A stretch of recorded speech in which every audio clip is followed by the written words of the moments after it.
do any of you know Professor Dan Caldwell? Okay, well, here's a great picture. Dan and I were on a trip together to Saudi Arabia, escorting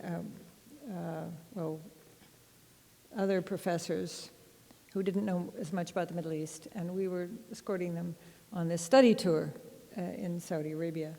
And this is here's young Dan and young Ann Kerr, 30 years ago or something.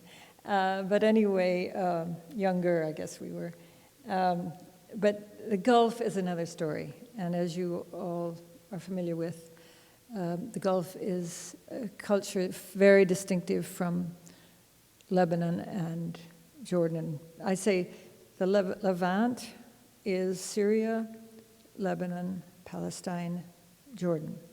And that is a particular culture with a particular dialect in Arabic. Egypt has another dialect, very Egyptian. Everybody knows it because it's the language of the movies, the dialect of the movies. And Egypt makes more of the movies than anyone else.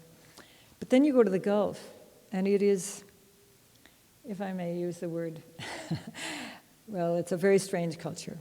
And it's very, very confused, I think. But yet again, each Gulf country is different. It's hard to lump them. We should never lump all of these Arab countries together.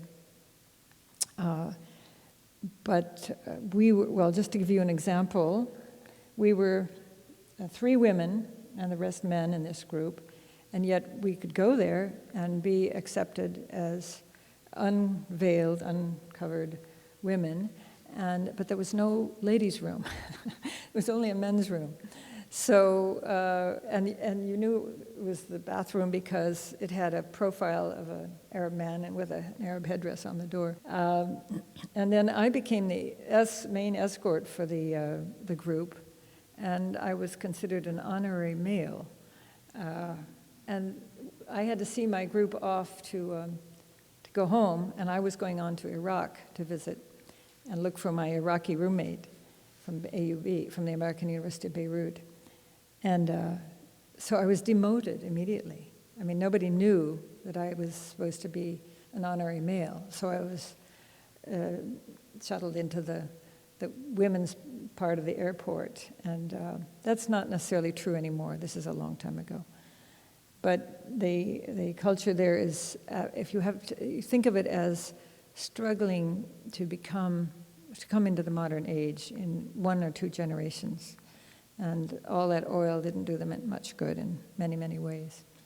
So anyway, that's a little vignette of the Gulf countries.